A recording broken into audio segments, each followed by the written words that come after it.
Wanita ini membeli paket yang bisa bikin orang yang sudah meninggal, tapi akhirnya dia benar-benar nyesel banget karena ini yang terjadi sama dia. Jadi kisahnya wanita ini bernama Martha dan dia punya suami bernama S. Suaminya setiap hari selalu lihat HP, lihat sosial media, sedangkan Martha itu kerja. Tiba-tiba Martha itu nunggu suaminya pulang, tapi nggak pulang-pulang. Ternyata kata polisi suaminya itu meninggal dunia. Itu ngebuat Martha benar-benar stres banget sampai tiba-tiba Martha ketemu sama temennya yang bernama Sarah. Temennya bilang kalau misalkan ada aplikasi yang bisa bikin kamu ngobrol sama orang yang sudah meninggal. Awalnya sih Martha nggak mau, tapi karena dia hamil, dia akhirnya pingin berkomunikasi dengan suaminya lagi. Akhirnya dia belilah aplikasi itu yang bisa ngomong sama orang yang sudah meninggal, tapi sebenarnya orangnya itu adalah android doang. Di sini Martha mulai ketagihan sama android tersebut, tapi lama-kelamaan Martha itu ingin yang lebih. Dia nggak mau cuma dengar suara dari suaminya aja, tapi dia pingin suaminya itu ada sama dia. Akhirnya adalah paket yang lebih mahal lagi, dimana dikirimin paket dia itu bisa membuat orang yang sudah meninggal kayak gini. Dan orangnya itu bener-bener kayak suaminya banget, tapi sebenarnya dia itu android. Awalnya Martha suka banget, tapi lama-kelamaan dia tahu kalau misalkan itu tuh nggak nyata. Karena Martha merasa kalau misalkan cowok ini nggak nyata, dia itu stres banget dan dia ngunci android ini di loteng. Sampai beberapa tahun kemudian, Martha anaknya udah gede, anaknya Martha selalu pingin ke loteng karena pingin melihat android tersebut. Karena kasihan sama anaknya, akhirnya dia memperbolehkan android itu untuk hidup lagi bersama mereka. Ibu ini tiba-tiba langsung minta maaf ke Tuhan karena dia itu nggak sengaja makan ayam. Sampai akhirnya dia lakuin lebih parah dari yang kalian bayangin. Kalian harus lihat sih guys. Jadi kisahnya, ibu ini tuh baru aja mau pensiun dari kantornya. Tiba-tiba kantornya itu ngerayain perayaan, terus mereka itu makan kari. Di sini ibu ini nanya, ini kari apa sih kok enak banget? Dan dia bener-bener kaget banget karena karinya itu kari ayam. Dia itu nggak boleh makan hewan sama sekali karena dia itu adalah vegetarian. Dia sampai minta maaf banget ke Tuhan karena dia merasa berdosa. Tapi dia itu berusaha masak supaya dia itu makanannya bisa seenak kari ayam tadi. Karena setiap dia masak, anaknya dan suaminya selalu nggak mau makan di rumah. Jadinya dia insecure banget dan merasa masakannya itu nggak enak. Makanya dia itu terngiang-ngiang banget sama kari ayamnya. Bahkan dia sampai mimpi kalau misalkan cuman ayam yang bisa bikin makanannya enak. Di situ dia benar-benar stres banget dan dia mikir apa yang harus dia lakuin abis ini. Akhirnya dia mengambil langkah yang parah banget. Dia mencoba mesen semua makanan yang ada ayamnya. Dan bahkan dia makanin guys ayamnya. Karena dia mau tahu sebenarnya rahasia makanan ini tuh enak tuh apa. Sampai akhirnya pas dia lagi makan ayam, tiba-tiba anaknya datang. Anaknya benar-benar kaget banget dan merasa mamanya itu udah mulai gila. Kenapa mamanya makan ayam? Bahkan dia juga tahu kalau mamanya selama ini mimpiin ayam. Akhirnya mamanya minta izin untuk ke festival ayam karena dia masih mau mencari resep rahasia dari makanan enak itu. Sampai akhirnya dia ketemu satu cewek yang menjadi teman baru dia. Bahkan dia itu dikasih ayam sama cewek itu. Nah tapi ceweknya kaget banget pas ibunya bilang kalau ibunya itu adalah vegetarian. Ceweknya merasa bersalah dong kasih dia ayam. Tapi ibunya kasih tahu apa yang sebenarnya yang terjadi sama dia. Akhirnya bahkan ibu dan wanita ini tuh temenan. Wanita ini sampai ngajak ibunya tuh motoran guys. Nah di sini ibunya baru sadar sebenarnya dia itu abis pensiun bukan mencari ayam. Tapi dia mencari tujuan hidup dia yaitu memiliki teman dan gak kesepian lagi.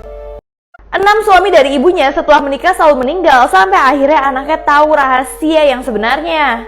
Jadi kisahnya anak ini bernama Rida yang dia itu bingung banget siapa ayahnya yang sebenarnya.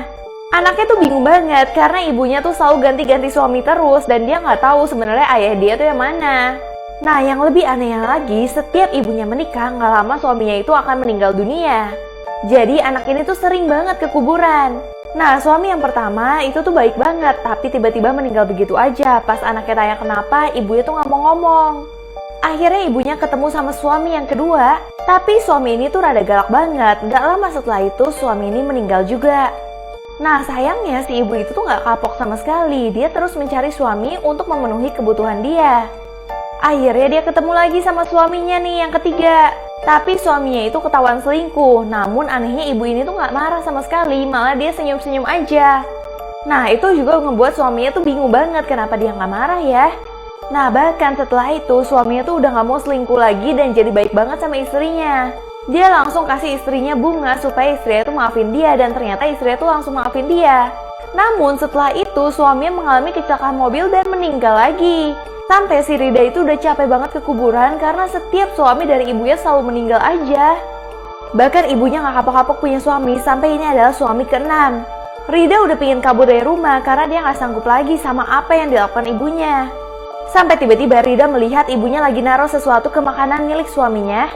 Nah di sini Rida awalnya gak curiga sampai pas suaminya makan, suaminya tuh langsung meninggal. Nah di sini Rida udah yakin banget kalau ibunya adalah dalang dari semua ini. Ternyata bener dong guys, ibunya itu selalu mencari semua pria yang kaya dan dia akan bikin pria itu meninggal. Supaya uang dari pria-pria kaya yang sudah meninggal itu akan jatuh ke tangan ibunya semua. Pantes aja ibunya itu gak pernah sedih di kuburan dan kayak pura-pura sedih doang.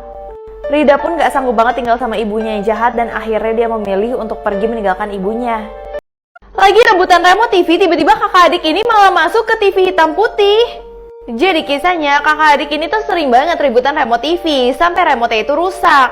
Tapi tiba-tiba ada kakek-kakek yang tahu kalau misalkan remote itu rusak dan pingin gantiin dengan remote baru. Pas udah dapet remote baru mereka ribut lagi dan nggak sengaja keteken tombol. Nah tombol itu malah membawa mereka masuk ke dalam TV-nya, yaitu TV hitam putih. Bahkan mereka ada di sebuah acara sitkom. Tiba-tiba mereka lihat si kakek ini bilang kalau misalkan mereka akan ada di acara ini menjadi Mary dan Booth. Jadi mereka itu harus ikutin alur cerita yang ada di TV tersebut. Tapi yang cewek ini merasa kalau misalkan hidupnya mereka tuh bosan banget. Bahkan mereka itu nggak pernah melakukan hubungan. Akhirnya si cewek ngajak cowok ini untuk melakukan hubungan. Abis itu cowok itu mulai melihat warna lain selain warna hitam putih. Nah si ibunya juga lagi pingin selingkuh. Tiba-tiba ibunya jadi berwarna kayak gini. Jadi setiap orang yang nggak sesuai sama plot yang ada di TV akan berubah menjadi berwarna. Karena situasinya udah kacau, akhirnya kakek yang kasih remote di awal suruh mereka berdua untuk pulang. Tapi mereka berdua nggak mau sama sekali, mereka itu pingin memberikan kebebasan sama orang-orang yang ada di TV ini. Bahkan orang-orang yang hitam putih mengancam orang berwarna harus disingkirkan masuk penjara. Tapi anak cowok ini membuktikan ke orang-orang kalau misalkan mereka semua itu butuh kebebasan. Lalu semua orang di situ langsung berpikir kalau misalkan mereka memang butuh sesuatu yang berwarna dan bikin mereka senang. Mereka nggak mau terjebak di dalam alur yang mereka harus lakuin terus. Sampai akhirnya dua bersaudara ini harus pisah karena yang cowok mau balik ke dunia nyata, cuman adiknya tuh mau tetap ada di TV ini.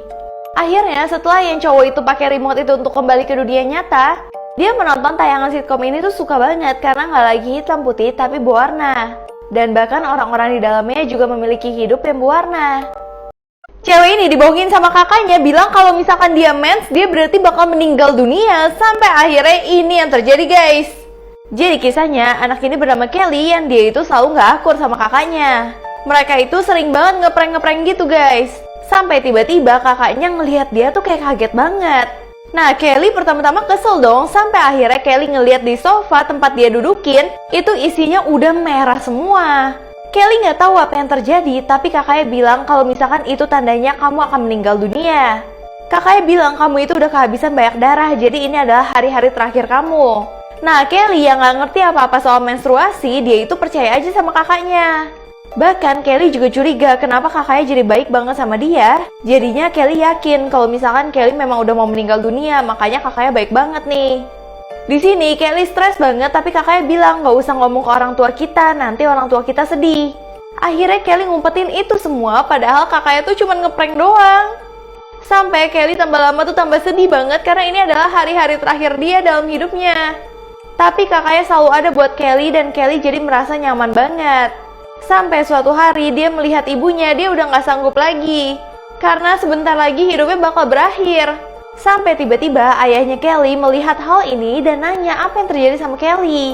Terus Kelly bilang kalau Kelly akan meninggal dunia. Di situ ayahnya langsung marah banget sama kakaknya dan jelasin ke Kelly kalau ini adalah menstruasi doang, bukan meninggal dunia. Semenjak saat itu Kelly sama kakaknya berjanji kalau misalkan mereka nggak mau ngeprank lagi.